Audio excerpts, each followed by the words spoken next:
Où se trouve le siège de la magie sainte? Voici la réponse du pasteur Jonas, ex-sataniste catholique. Et la magie sainte a deux sièges. Le premier siège se trouve dans le monde de Lucifer, on appelle ça le monde Armstrong. Et dans le monde des humains, la magie sainte a un siège. Ce siège-là, c'est un État dans un État, c'est-à-dire le Vatican qui se retrouve dans l'État d'Italie. La magie sainte, appelée aussi magie catholique, a deux sièges. Le premier siège se trouve dans le monde du diable, le monde des ténèbres. Le deuxième siège se trouve au Vatican, en Italie.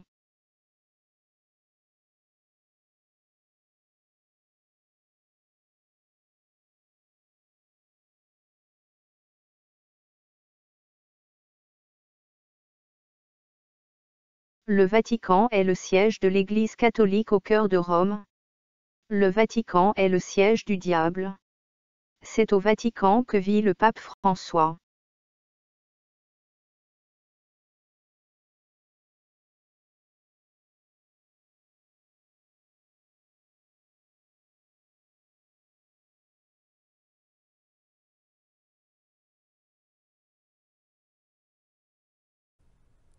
Apocalypse de Jean, chapitre 17. Puis un des 7 anges qui tenait les 7 coupes vint, et il m'adressa la parole en disant « Viens, je te montrerai le jugement de la grande prostituée qui est assise sur les grandes eaux.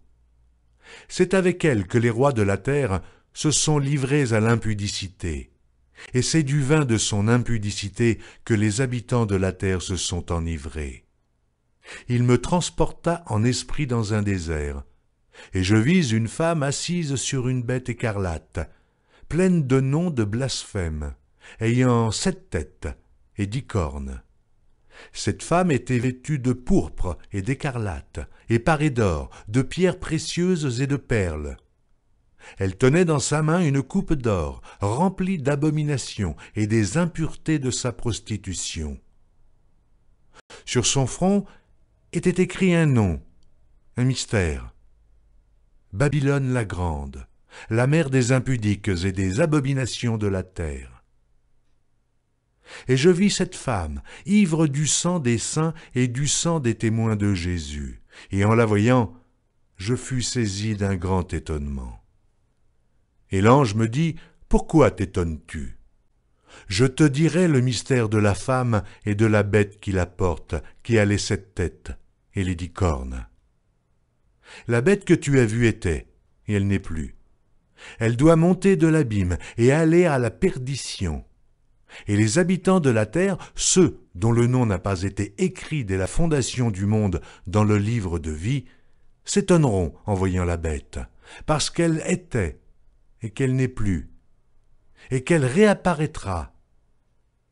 C'est ici l'intelligence qui a de la sagesse. Les 7 têtes sont 7 montagnes sur lesquelles la femme est assise. Ce sont aussi 7 rois. 5 sont tombés, un existe. L'autre n'est pas encore venu, et quand il sera venu, il doit rester peu de temps. Et la bête qui était, qui n'est plus, est elle-même un 8e roi. Et elle est du nombre des 7, et elle va à la perdition. Les 10 cornes que tu as vues sont 10 rois, qui n'ont pas encore reçu de royaume, mais qui reçoivent autorité comme rois pendant 1 heure avec la bête. Ils ont un même dessein, et ils donnent leur puissance et leur autorité à la bête. Ils combattront contre l'agneau, et l'agneau les vaincra, parce qu'il est le Seigneur des seigneurs et le Roi des rois, et les appelés, les élus et les fidèles qui sont avec lui les vaincront aussi. Et il me dit, les eaux que tu as vues, sur lesquelles la prostituée est assise, ce sont des peuples, des foules, des nations et des langues. Les 10 cornes que tu as vues et la bête haïront la prostituée, la dépouilleront et la mettront à nu, mangeront ses chairs et la consumeront par le feu. car Dieu a mis dans leur cœur d'exécuter son dessein et d'exécuter un même dessein, et de donner leur royauté à la bête, jusqu'à ce que les paroles de Dieu soient accomplies. Et la femme que tu as vue, c'est la grande ville qui a la royauté sur les rois de la terre. Que les catholiques qui ont des oreilles pour entendre entendent. Que celui qui a des oreilles pour entendre, entende.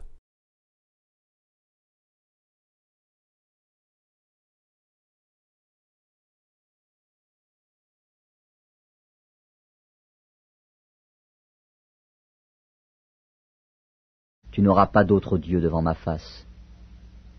Tu ne te feras point d'image taillée, ni de représentation quelconque des choses qui sont en haut dans les cieux, qui sont en bas sur la terre, et qui sont dans les eaux plus bas que la terre. Tu ne te prosterneras point devant elles, et tu ne les serviras point. Car moi, l'Éternel, ton Dieu, je suis un Dieu jaloux, qui punit l'iniquité des pères sur les enfants, jusqu'à la 3e et à la 4e génération de ceux qui me haïssent, et qui fait miséricorde jusqu'en 1000 générations à ceux qui m'aiment et qui gardent mes commandements.